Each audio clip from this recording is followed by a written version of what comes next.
For advancements in science, certain sacrifices have to be made. This is the story behind only one such sacrifice: a small step toward the stars. A good girl named Laika.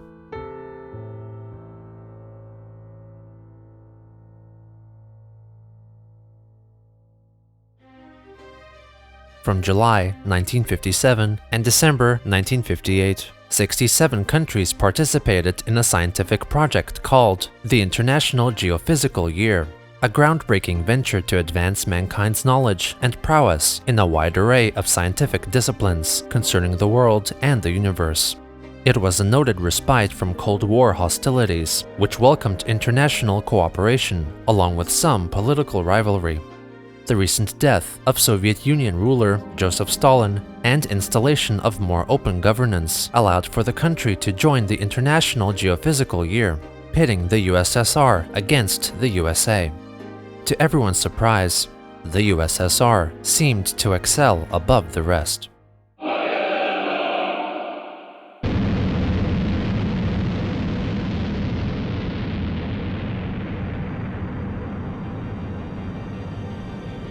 On October 4th, 1957, Простейший Sputnik 1, better known internationally as Sputnik, was launched from the secret Baikonur Cosmodrome, or spaceport, located in a Kazakh desert in the Soviet Union. This polished sphere, 58 centimeters or 23 inches in diameter, with 4 extended radio antennas, became the first artificial satellite to enter Earth's orbit. It was a relatively incomplex device with only rudimentary instruments on board. The distinct pulsing signal it broadcast was audible by government and amateur radio operators alike the world over, as its particular orbital inclination allowed for virtually the entire world to eventually hear its haunting beeps, and perhaps even witness a faint glint bouncing off its reflective surface as it orbited the Earth at around 8 kilometers per second, or 18,000 miles per hour. The launch of the satellite was heralded worldwide as a momentous feat of human engineering and served to boost the Soviet Union's reputation on the world stage, for success in space equated to success on Earth. The mission also resulted in a fear of the USSR's technological prowess and capabilities, as the satellite was sent into space by an R-7 rocket, the world's first intercontinental ballistic missile, and made the United States realize that the Soviet Union now had the capabilities to launch nuclear weapons at Western Europe or even North America.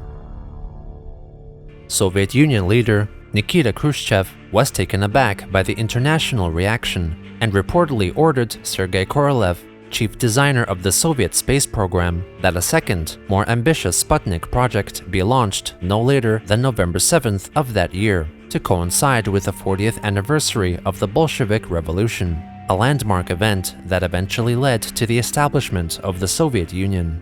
This left the space program team with only 32 days to develop and launch another world first into space. To add to their pressure, there were fears that the United States would shortly retort with a satellite of their own, further necessitating an expeditious successor to Sputnik. A larger, more ambitious research satellite, known at the time as Object D, had already been in development even before Sputnik was conceived, but due to many complications, it could not be completed by Khrushchev's deadline. Thusly, the scientists had to resort to a design that not only had to be simple and fast to develop, but also had to be a major landmark for humanity's endeavors into outer space. The design of the next Soviet satellite stemmed from a concept by Korolev that was proposed at the same time as Sputnik, as one of 2 simpler satellites to launch while Object D was still being developed. Both the Americans and the Russians had high hopes for manned space travel in the near future, but before human exploration into space could be achieved, there were too many unknowns about the environment outside of Earth's atmosphere. At the time, scientists did not know what effects the combination of a lack of oxygen, reduced gravity, and increased radiation would have on living things, and for how long they could survive in such an environment. For these and other reasons, Russian and American scientists early on settled on using live animals as a human analog to test their abilities to endure and survive a wide array of tests that served as stepping stones toward human space travel. The Soviet scientists resorted to employing dogs in their trials, specifically stray dogs taken from shelters or from the streets of Moscow, as they felt that they were more adept than house dogs at coping during stressful situations and tolerating long periods of lack of food and isolation. The team that gathered and trained the dogs was led by space program medical scientist Vladimir Yazdovsky and operated in secrecy out of the Air Force Institute of Aviation Medicine. The training of these space dogs consisted of putting them through their paces in a wide range of endurance tests. These included placing them atop vibration tables that would simulate the vibrations of a propelling rocket, and putting the dogs into isolated training capsules, sometimes for up to 20 days at a time. In addition, they were placed in a centrifuge in which the animals experienced a gravitational force of up to 10 G, 10 times greater than the pull of Earth's gravity. In order to be considered for the trials, the stray dogs in most cases had to be white or near white in color, as many flights included a black and white video camera which transmitted images of the passengers back to ground control, and their light color made them easier to observe. Since the Soviet rockets at the time could not carry significant loads, the mutts also had to be small and no more than 6 years old. Furthermore, they had to be female, as the space dogs were fitted with special suits that included a system to collect and redirect waste that could best function with female canine anatomy. If dogs closely matching these descriptions were seen running across the streets of Moscow, members of the research team would quickly grab hold of them, take preliminary measurements with a tape measure, and if they were deemed suitable, they would then be taken back to the base. While the training may have seemed strenuous, the researchers made sure to treat their test subjects well by limiting the total number of participants and making sure to cause as little discomfort as possible, only subjecting them to trials that were absolutely necessary.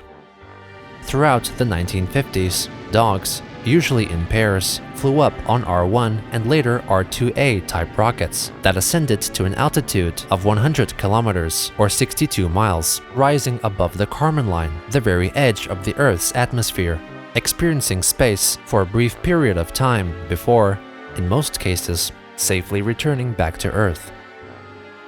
The American space team, on the other hand, had been conducting similar tests using monkeys instead, which were, as noted by Yazdovsky, unpredictable and difficult to train. Korolev cared very deeply for these dogs, without fail visiting the lab to check on them every morning and every evening. He proposed that the second satellite, Sputnik 2, would be inhabited by one of these dogs and would serve to inform researchers of the effects low-orbit spaceflight would have on a larger living body over the course of 7 days in orbit. Considering the design of the spacecraft, there was one major factor that could not be ignored. Most of the mongrels who traveled aboard the aforementioned rockets were returned safely back to Earth via a system of parachutes. The technology or the know-how to bring back a living specimen back from orbit simply did not exist. It wasn't even certain whether the dog could survive the lengthy orbit, let alone re-entry. In their frantic haste to beat the Americans and meet the Bolshevik Revolution anniversary, the safe return of the satellite's passenger had to be set aside, meaning whichever dog ascended into space would die in space. When it came to selecting the dog, Albina, who had already participated in rocket flights, was naturally considered to be the top choice for the Sputnik 2 mission. However, she had just given birth to 3 puppies, and Yazdovsky thought it too cruel to send the new mother aboard the one-way trip. The researchers had to quickly choose which one of the 10 candidate dogs at their disposal would lead the Soviet Union into the future, and there was one who outshone the rest. The team of scientists and engineers who worked with this dog initially gave her the name Kudryavka, roughly translating as the little curly one, possibly alluding to her curled tail, while other sources cite the nickname Zhuchka, meaning little bug. Later on, she would become known by the name Laika, which stemmed from the Russian word for barking. Laika is also the name of a breed of Siberian hunting dogs, but it is unlikely that Laika herself had Laika blood in her lineage and is thought to have been part husky. When it came to the endurance tests, Laika scored highly across the board. She also never quarreled with the other dogs in her kennel and was regarded by the people who worked with her as a sweet-natured, patient, determined, eager-to-please survivor. She was thus designated as the primary dog for the spaceflight. Albina was nominated to be the secondary, meaning she would be the dog that would take Laika's place in the event Laika is prevented from undertaking the journey. Sputnik 2 itself was cone-shaped and measured 4 meters or 13 feet in height, with a base diameter of 2 meters or 6.5 feet, weighing in at around 500 kilograms or 1,100 pounds, and sat atop an R7 icbm. Solar radiation and cosmic rays were to be measured by 2 photometers on board, and the satellite was also equipped with radio transmitters and a TRAL-D telemetry system for transmitting engineering and biological data back to Earth. The small capsule unit designated for Laika was designed to be inserted into the satellite after the dog was secured within it, and was nearly identical to the many capsules used in previous rocket trials. The interior of the capsule was padded and had air regeneration and temperature control systems to accommodate its passenger. Sustenance was to be placed within reach in a specially developed gelatinized form of high-fiber food and water that was far from adequate for the optimistic 7-day trip. A forced air cooling system was installed to compensate for the likely overheating of the capsule, as the final rocket booster was designed to not separate from Sputnik 2. This was done to keep the payload weight as low as possible by removing the otherwise necessary pyrotechnics and mechanisms for separation. This also made the satellite easier to observe from the ground, as it was noted during the launch of the first Sputnik that the larger detached rocket booster orbiting closely behind it shone brighter in the sky than the satellite itself. Laika herself would be dressed in a special suit and kept within a harness that would allow her to sit, stand, and lie down in the cabin, but prevent her from turning around. She was to be positioned to face a circular perspex window of about 13 centimeters or 5 inches in diameter, which looked out of the cabin. The exact technical purpose of this window may have been twofold. Firstly, it was for the scientists to complete one final spot check on the dog before liftoff. And secondly, the light and sight of the world outside the window may help calm Laika during her journey. In the event of overheating or some other unforeseen problem which could have resulted in an agonizing death for the dog, the scientists discussed the possibility of a quick way to euthanize her, but no such scheme was ever implemented. After she was selected for the trip, Laika spent extended periods of time acclimating to her suit and spent a considerable amount of time in an isolation capsule, which closely mimicked the environment of the one in Sputnik 2. Another dog, named Mucha, or Little Fly, served as the control dog and went through all the same ground trials as Laika. She also could have gone up in Sputnik 2, but was ultimately rejected due to her overall unattractive proportions. Instead, after the launch, her biometric data would be measured and compared with that of the starbound Laika. Mucha also served some time strapped down in an isolation capsule to let the scientists know how she could cope in near darkness for extended periods of time, and whether or not she could sustain herself by eating the gelatinous food and water supplements. After nearly 3 days in the capsule, one of the scientists who was performing a routine check looked through the small window and saw in Mucha's eyes that she was unwell and visibly in distress. The team decided to abort the experiment and let the dog out. She had not touched any of the space dog food or water and was severely dehydrated. This cast some doubt over the reliability of the proposed onboard foodstuffs, but due to space, weight, and time restrictions, nothing concerning the supply and quality of sustenance was altered. In order for the scientists to be able to record Laika's blood pressure, it required the dog to wear a blood pressure measuring cuff around her neck. However, such a device could not penetrate her muscular neck and thick fur to depress her carotid artery to accurately make measurements. To solve this problem, at least 10 days before launch, surgery had to be performed to pull out a section of the carotid artery and attach it to a thin flap of skin near the surface to make it within reach of the blood pressure cuff. In addition, to measure Laika's heart rate, surgeons inserted 2 very small electrode rings beneath the skin of her chest, and to those they attached wires that extended out under the skin and exited the body at the top of her back, near each shoulder. Sputnik 2's secondary dog, Albina, underwent the same operations. Shortly before launch, according to Yazdovsky, he broke stringent government regulations by sneaking Laika back to his home in Moscow so that she could play with his children. He later said that he wanted to do something nice for the dog since she didn't have much longer to live. Aside from the fact that this event purportedly happened, there is next to nothing known about how the dog interacted with the children or what activities took place there, but it was assuredly a carefree, joyful, bittersweet moment for all. Around October 27th, Laika, Albina, Mucha, Yazdovsky, and other notable members of the research team flew to the remote Tirata missile test range in the Kazakhstan SSR. It was here that final preparations were made for the impending launch. The dogs still had about 4 days to freely run around and play within the control center, and were taken out on walks around the grounds. At the time, Sputnik 1 was still orbiting above the Earth, emitting its distinctive beeping, with onlookers all over the world desperately trying to grab a glance at the glimmering star-like object flying across the sky. The details of Sputnik 2, on the other hand, were still a state secret. However, the press had been vaguely informed of a new, more spectacular satellite nearing completion. On October 31st, after her morning walk, Laika was taken to a medical facility for final preparations before her flight. She was laid on a white table to be cleaned with a weak alcohol solution and groomed. She patiently sat through the 2-hour-long procedure.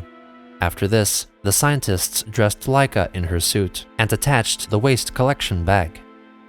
It was around this time that Korolev entered the lab dressed in a white lab coat to have a gentle talk with her, hold her, and scratch her around her head and neck. He did not leave her side until she was ready to be placed into the capsule. The capsule was ready to receive its sole occupant at around 2 p.m. Laika was strapped in, and her sensors were attached to the recording equipment. Once the capsule was sealed, the scientists could only look through the small circular window and check if things were all right. In the early hours of the following day, the capsule was carried to the launch site and installed into the satellite on top of the R-7 rocket via crane.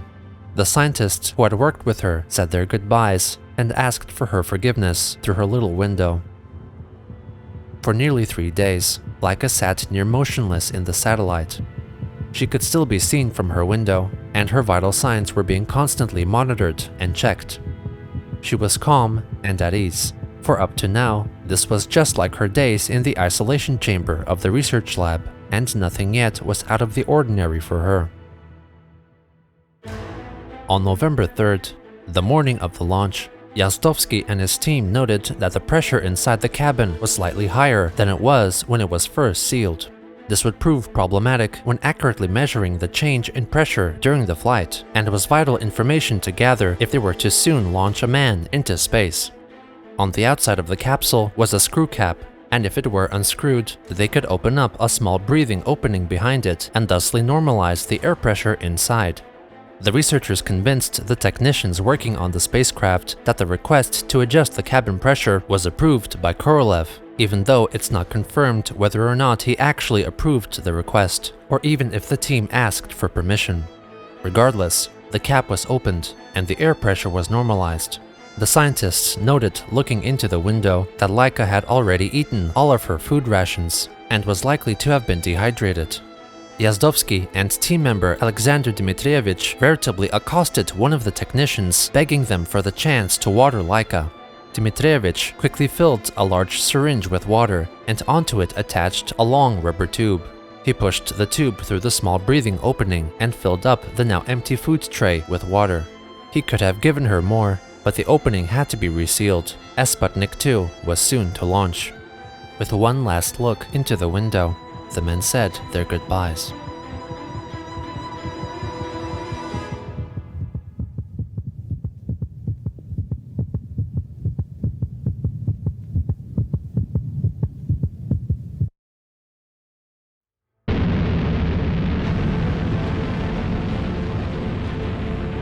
The rocket launched at 5:30 p.m. Moscow time.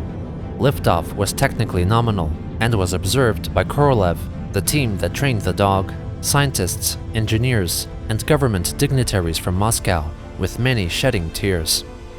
The scientists continually observed her vital signs from the telemetry station. During liftoff, Laika's heart rate reached 260 beats per minute, around 3 times the normal heart rate of a dog like her. Her respiration rate also increased 5-fold.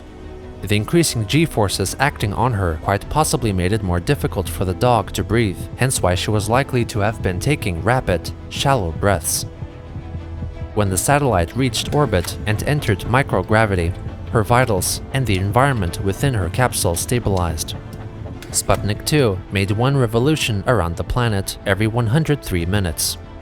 During each orbit, scientists could only receive telemetry data for 15 minutes at a time as it traveled within range, to conserve battery power and to prevent foreign nations from infiltrating the signal. From these readings, they determined that there was adequate oxygen in the capsule and that extended exposure to microgravity for humans was possible. Within an hour after liftoff, the Soviet Union revealed to the world that they had successfully launched a satellite occupied by a dog that was currently in orbit alongside the first Sputnik. International media were initially not so concerned about the technical advancements of the spaceflight, but rather about the dog's name and how it would return safely back to Earth. During the first and second orbits, the space team noticed that not all was well in the capsule. It was getting increasingly hot inside, and Laika was agitated and excessively restless. The orbit of the satellite turned out to be more elliptical than anticipated, meaning that Sputnik 2 spent most of its time in direct sunlight, allowing very little time to cool down in the shade. Furthermore, it is possible that the thermal insulation protecting the dog may have been damaged as well. The spent rocket booster still attached to the craft only further contributed to the interior's increasing temperature, and the forced air cooling system simply could not keep up. The temperature inside the cabin soon reached 40 degrees Celsius, and before long, 42 degrees or 108 degrees Fahrenheit. It was too much for the dog to bear. After only a few hours since the launch, there were no more signs of life from Sputnik 2. After the space team understood that Laika had died, the Soviet press continued to report on the successful launch and satellite, and that the dog still lived. For the next 2 days, Sputnik 2 and the dog dominated the news, much like the first Sputnik. Concerns for the dog's safety sparked riots and demonstrations around the world.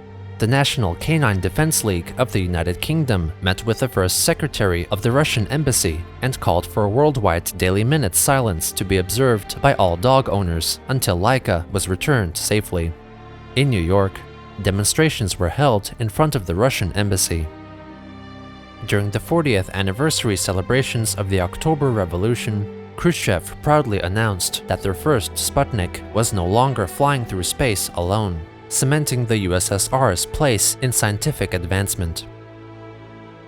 On November 10th, the onboard battery gave out and stopped transmitting telemetry data, and 2 days later, the Soviet Union formally announced to the world that Laika, the dog, had passed away.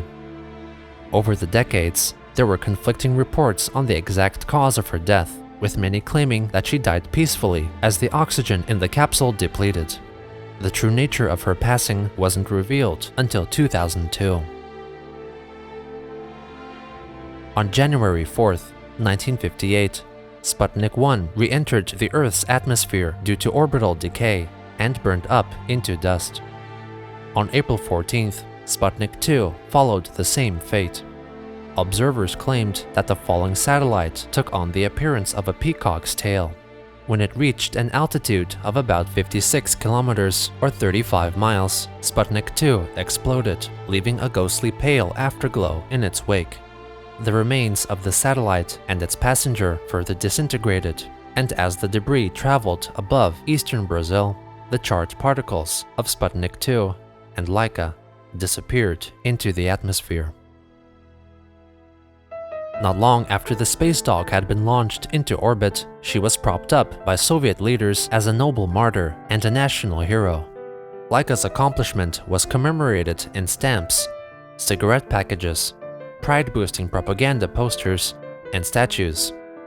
Sputnik 2 was the first craft to detect the outer radiation belt that surrounded Earth, though the data was recorded out of the Soviets' range, and the scientists were not able to confirm the significance of their readings.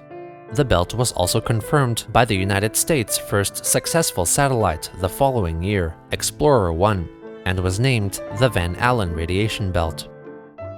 The information gathered through Laika's sacrifice paved the way for future advancements in Russian space travel, such as the first launch of dogs into orbit to return safely, the pair Belka and Strelka in 1960, and the first man and woman to travel to and return safely from space, Yuri Gagarin in 1961 and Valentina Tereshkova in 1963. Looking back on years past, many of the scientists involved with the mission grew to deeply regret taking part and sending Laika to her doom, stating that they did not learn enough new information to justify the death of a dog. Laika was not the first dog to die for the space program, and she was not the last, for exploration of alien lands regrettably always leaves behind lost souls along the way. Laika was sent to an unknown, scary world for reasons she could never understand, and was too innocent and pure to do anything else than be a good dog.